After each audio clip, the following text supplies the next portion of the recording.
A Wall Street Journal op-ed is praising this deal. Here's the headline. Elon Musk and Twitter, a welcome declaration of tolerance, arrives 2 years after the company's disgraceful censorship. Columnist James Freeman wrote this: achieving that content balance between liberty and order is an enormous task, and if he can pull it off, the benefits for our public discourse and our society will be much greater. In focus now, Steve Hilton, host of The Next Revolution. I've always pictured a revolution to include freedom of speech.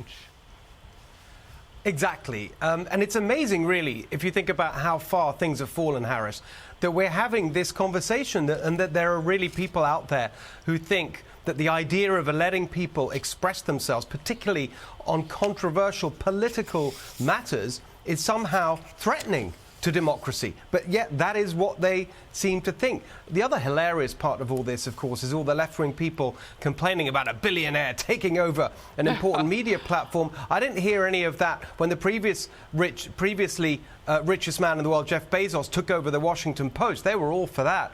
If there was some left-wing tech giant who took over Twitter, let's say someone like Reid Hoffman, who puts millions and millions of dollars into Democratic campaigns, if he was taking over Twitter, I think there'd be a totally different reaction in terms of billionaires controlling media platforms. The whole thing is ridiculous. Let me just bring up something that I questioned on Outnumbered yesterday when this was sort of coming together and we thought it might, happen. Kanye West and letting him back on the platform, or whatever decisions are made with him. Part of what he said was not protected speech when you threaten to kill people. And maybe if he actually were intelligent enough to know that it's the Defense Department and it's DEFCON 3 for a status of what happens with our Air Force under pressure, and that we were in July put into DEFCON 3 status because Putin was making nuclear threats against us and the Allies. But he didn't do that, Kanye West. He said DEFCON 3. So was that a killer, threat? What was that? And that would not be protected speech. So how do you see going forward addressing issues like that? I know Musk has said he wants to do away with about 75% of the staff. I'm just hoping that the staff who are left behind can really look out for those moments when those questions come up. Well, it's incredibly complicated. That's the bottom line, Harris. Making these fine judgments. Obviously, there are things that are clearly, everyone would agree, you don't want anywhere near a platform like this, whether that's terrorism or child pornography and so on. But some of these other judgments are not clear. And there's two things that are important to bear in mind.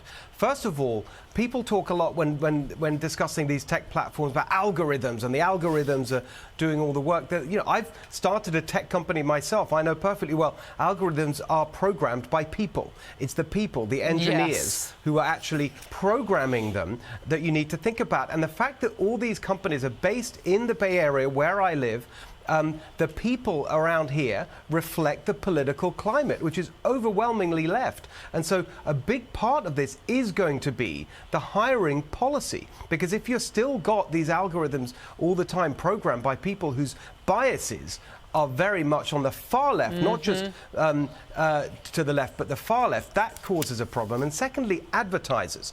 The revenue for Twitter comes from advertisers. A lot of the pressure to take down controversial content, in particular during the pandemic, actually came, I know this from talking to some of the people who run these platforms, it came from advertisers, big corporate advertisers. And so this connects to that whole wider conversation about how corporate America has gone so far left and been indoctrinated by this woke mind virus, as Elon Musk calls it, because it's the advertisers, the marketing departments of these big corporations who are saying to these platforms, we don't want our ads next to anything that questions pandemic response or whatever. So that's a big question for Elon Musk in terms of the business model.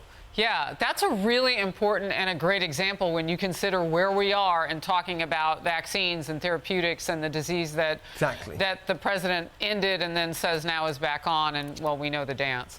All right, let's move forward. Thank you for all of that. That was so, well, you're always so thoughtful anyway, but I mean, you went deep there with me, and I appreciate that. Hey, it's Will Kane. Click here to subscribe to the Fox News channel on YouTube. It's the best way to get our latest interviews and highlights. And click to subscribe to the Will Kane podcast for full episodes right now.